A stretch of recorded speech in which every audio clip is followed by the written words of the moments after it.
This is an animal theme park where you can go on a safari through over 100 acres of wildlife, escape from giant dinosaurs, fly on creatures that don't even exist, and way more, starting with a full-scale African safari. They literally built over 80 football fields of African wilderness in the middle of Florida and filled it with tons of real wild animals. It starts with us loading into these giant Jeep things. Then we ventured out into the savannah. First we rolled past an okapi, then we saw a huge rhino which was eating, and after that we saw some greater kudu which had just found food and blocked our Jeep while slowly going over to it. But that wasn't as crazy as what came next, because after that we stumbled across hippos that were eating. This was one of the coolest and most terrifying things I've ever seen. My entire body could fit in that thing's mouth, but god dang, it's so cute. Then we drove past a crocodile, which may or may not have been dead, and saw the Ankoli cattle. Off in the distance, we spotted some wildebeest. Then we saw the giraffes, which were my favorite animal as a kid. They were off to the side and kinda hidden, so we rolled on and came across more wildebeest, which ended up charging at us. I could take a wildebeest in a fight. I feel like I could win that if I needed to. No, you couldn't. Then, after seeing some ducks, flamingos, which are just pink ducks, and the Jeep behind us, which I kind of feel like was following us, we saw the cheetahs, which are supposed to be the world's fastest land animal. But based on how much they were moving here, I kinda doubt that. Even the lions were moving more than the cheetahs. Do you know how rare it is to see a lion move? That was crazy. That was like a goddamn zoo, but like with stuff that I've never even seen in a zoo before. Like hippos eating and lions actually moving and not just lying around. Hey. That was a crazy way to start the day off. Throughout the video, I'm gonna be ranking every single ride, so at the end we can find out what the best ride is, and this is definitely S tier. But the next rides might actually be even better, including the busiest ride in the world and the scariest ride Disney has ever made. So after getting off of the safaris, I took the surprisingly long journey over to the park's only roller coaster, Expedition Everest. This ride cost over $100 million to build, and apparently it is one of the best roller coasters that Disney has ever made. It's also apparently the home to the Yeti, but I don't believe that bogus exists. The line for this ride is one of the best I've ever waited in. First taking me through the extremely cluttered Himalayan Escapes travel agency, then through a temple where the ground was covered with tons of money and oranges for some reason. After that we took a quick stop in the gardens and passed through a shop, which was so insanely detailed, before going into the Yeti Museum, which seems like it was designed to convince me that the Yeti was real, because it was filled with all types of proof that the Yeti was real, like sculptures, maps of supposed sightings, equipment from the lost expedition, but nothing really convinced me that it was real until I saw some tiger and bear poop on a plate. Finally, we had arrived into the station, and it was time to go on an expedition. Honestly, the poop really sold me, even though it was just like tiger poop. I think the Yeti's legit, but I don't think we're gonna see it though. Our expedition starts with a little turn and a tiny lift hill, which immediately snapped me back into my seat and slammed my head into the headrest. Oh my god. We weren't climbing to the giant mountain yet, so once we reached the top, we took a small drop to the left and peacefully floated around. Oh, this is peaceful. This is nice. God, I hope we don't start climbing into a big stinking mountain. Then we started climbing into a big stinking mountain. Oh, dang. Which yet again caused me to slam my head into the headrest. Oh, God. I think I might have hit it just a little bit too hard. Oh, my head. While that was happening, we were climbing through a super creepy temple, which had a giant mural of the Yeti in it. I seriously doubt we're gonna see it though. Once we made it to the top, we went down a little drop and twisted into a cave. Then, out of nowhere, we came face to face with some absolutely destroyed track. Thankfully, we stopped before falling off the mountain. Then we just sat there. Oh, that's not good. I hope we don't drop backwards. We were sitting for ages before finally dropping backwards. Oh no, we're dropping backwards.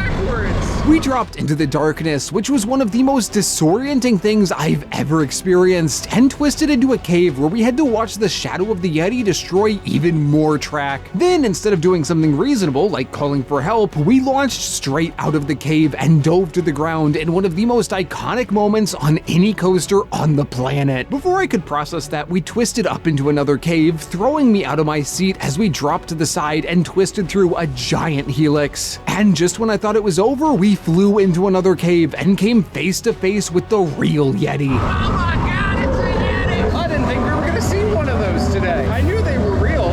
I mean, the poop really tipped me off. This is the stupidest bit I've ever run.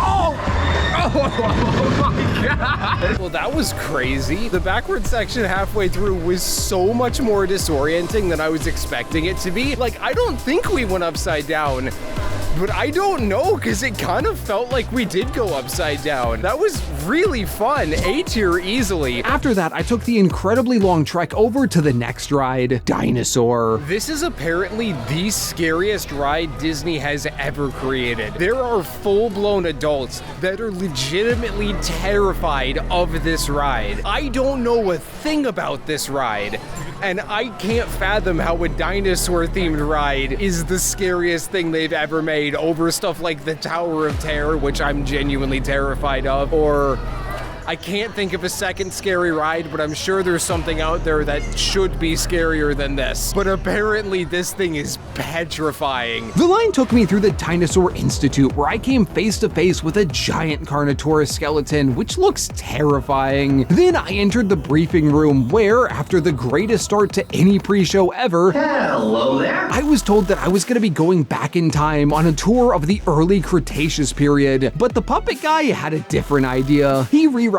the time rover so we could capture this guy and bring him back to the future. The only problem, we would be time traveling to right before the giant meteor that killed dang near everything on Earth hit. I'm sure we'll be fine though. So I boarded the time travel truck, and it was time travel in time. It starts with us going into the time machine, which definitely does not look like the inside of a toaster, and I definitely did not feel like a piece of bread while I was inside it. Once we were done being toasted, we came across the first dino, a Styracosaurus, but that's not our dino, so we kept looking. We stumbled across this dude who was eating something, this dude who was just chilling, and a raptor, which was way scarier than the ones in Jurassic Park, though it still wasn't our dino, so we jetted off into the darkness, and after violently twisting around, came across the Carnotaurus, which was definitely not chill. So we ran off into the darkness and found one of those long neck dinos, which was super chill, but it wasn't the dino we were looking for, so we ventured into the darkness again, where we were suddenly attacked by a pterodactyl, so we dropped down into even darker darkness. We saw a few dinos running away from something, then we came to a stop in the pitch black. Out of nowhere, the Carnotaurus burst out of the darkness and started chasing us, and before we could calm down, meteors started falling out of the sky. We swerved one way before violently swerving the other, then we swerved right into the Carnotaurus. It started attacking us, so we absolutely skedaddled away and decided to cancel the mission. But right before we time traveled again, we found the dino we were looking for, but it was too late. We had to get out of there or we were gonna die. Then the Carnotaurus jumped at us just as the asteroid hit, but at the last second we dove down, narrowly avoiding being eaten, and appeared back in the toaster. And after being toasted, we saw on this super blurry TV screen that the dino made it back with us. That was incredible, dude. That legitimately was a very scary ride. I didn't believe people, but yeah, that's really scary and insanely violent. Like, I don't think I've ever ridden a more violent Disney ride than that. It absolutely threw me around, tossed me everywhere, steamed my ham the whole ride, which is crazy. That is without a doubt my favorite ride I've ridden all day. That's S tier. That's awesome. After that, I went over to check out the It's Tough to Be a Bug show, which I'm not going to talk about for very long, because since I recorded this, it has been permanently closed and is being rethemed to a Zootopia show, which is a shame, because this show was kinda awesome. Like, I went in with literally zero expectations, and I was completely blown away. The line was incredible. It genuinely might be the most detailed line I have ever walked through. The level of detail was actually unfathomable. Everywhere I looked, I just kept seeing more animals. Like, look at this dude. First you see a monkey, but then there's a snake, and then there's a lizard. Like, come on, this is awesome. Now, the show itself was equally wild, but for a very different reason. This show was straight up terrifying. breathtaking. Like, you'd think a show based around the Bugs Life movie would be goofy fun for the whole family. Then they drop giant spiders from the ceiling. The entire show was basically just one scary thing after another. Like, first there was a big spider, then a stink bug that farted on us, and a giant grasshopper animatronic that spent the entire second half of the show just straight up trying to kill us. The show lasted like 8 minutes, and there were at least 10 families that had to get up and leave because their kids were just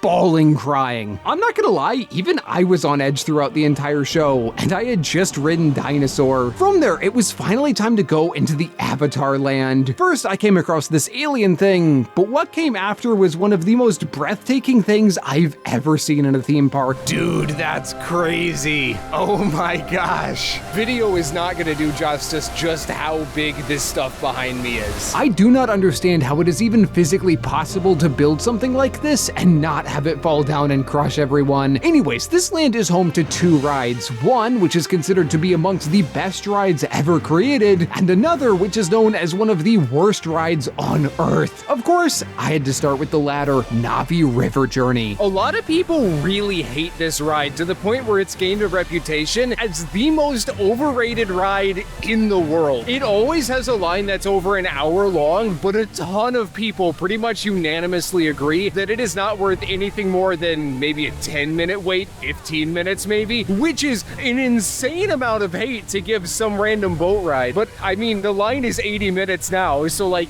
if I ride it and it's not amazing, I'm gonna feel a little upset. The ride starts by slowly floating past this waterfall. Then we saw this guy who just kind of stood there and stared at us. And after that, we emerged into the Pandorian wilderness, where we saw this little panther dude jumping around and this guy who was spinning like crazy. We kept floating and came across these leaves that had creatures jumping on them. And when the creatures jumped on them, they dropped a little, which was really cool. Then we floated through more forest with these jellyfish things floating above us. This scene was breathtaking. Video is not gonna do justice to how unbelievably cool this was. And after that, it just kept getting cooler, because after we rounded a corner, we came across the most amazing animatronic I have ever seen. I don't know how, but they somehow made a robot that is more realistic and smooth than an actual person. Unfortunately, we floated past her way too fast and into these caves. Up to this point, I felt like the ride had really picked up steam, so I was expecting something like a drop or another crazy animatronic or something. Instead, we floated past a couple of small scenes in the cave, which was the end of the ride. So I'm very conflicted about that ride. On one hand, it is a visually stunning ride. It was gorgeous going through all those alien environments. But on the other hand, it was so short. Like, right when it started to get going, it stopped going. And when it stopped going, it stopped going. But it feels like after that animatronic, they completely ran out of budget and the rest of the ride was cobbled together. I was expecting maybe a drop, maybe more ride, but no, we just went through some pretty boring caves and then got off the boat. That was the end of the ride. I don't know if I'd call it the world's most overrated ride like some people say it is, and I definitely didn't hate the ride like some people do, but I waited nearly 2 hours for that ride. Man, do I feel like I just wasted my time. I am like in the dead of shadow, but I'm physically here, and I'm here to say that as much as I'd like to, I cannot put this ride in anything higher than B tier. Thankfully though, the next ride, I need to be back in light. Whoa, I look creepy right now. I look like I'm about to start telling a ghost story or something. Thankfully though, the next ride we're gonna ride is apparently one of the greatest rides ever created. But first, I am absolutely starved, and it just so happens that in this land, there is a food option that I have been wanting to try for like 8 years now. So before I got in line for Flight of Passage, I walked all the way over to the other side of the land to the Santuli Canteen, and with only 20 minutes left before the park closed, ordered something that I've been obsessed with trying for years. So for years, my family's been watching this dude named the Tim Tracker on YouTube, and for ages, every time he came to this park, he got the cheeseburger egg pods, and I have always been fascinated by what they taste like. So I actually got one. It's a cheeseburger egg pod, and I'm gonna find out what it tastes like after like 8 years of wondering. God, I'm so excited. I started with the vegetable fries, which really did not want to be eaten. Oh, it's fighting its way down. Then it was time for the main event. Oh my God, I'm so excited. The moment I've been waiting for like 8 years is finally here. The cheeseburger egg pod. But first, if you've been enjoying the video so far, please consider subscribing. Because in my next video, I'm gonna be visiting Epic Universe, the brand new $7 billion theme park, which is home to some of the craziest and most amazing looking rides in the world. Okay, that's it. That's the call to action. Let's eat it. Oh my God, I'm so excited. Interesting. That tastes like a cheeseburger. It also kind of tastes like a Taco Bell taco. Oh, that's weird. So I'm gonna keep it real. I'm not like a huge cheeseburger guy, and this definitely tastes like a cheeseburger, which you'd expect for something called the cheeseburger egg pods. It's not bad by any means, and I knew what I was getting into. I feel like it would be better if it didn't have the cheese. I know that's gonna be a hot take, but that's my take.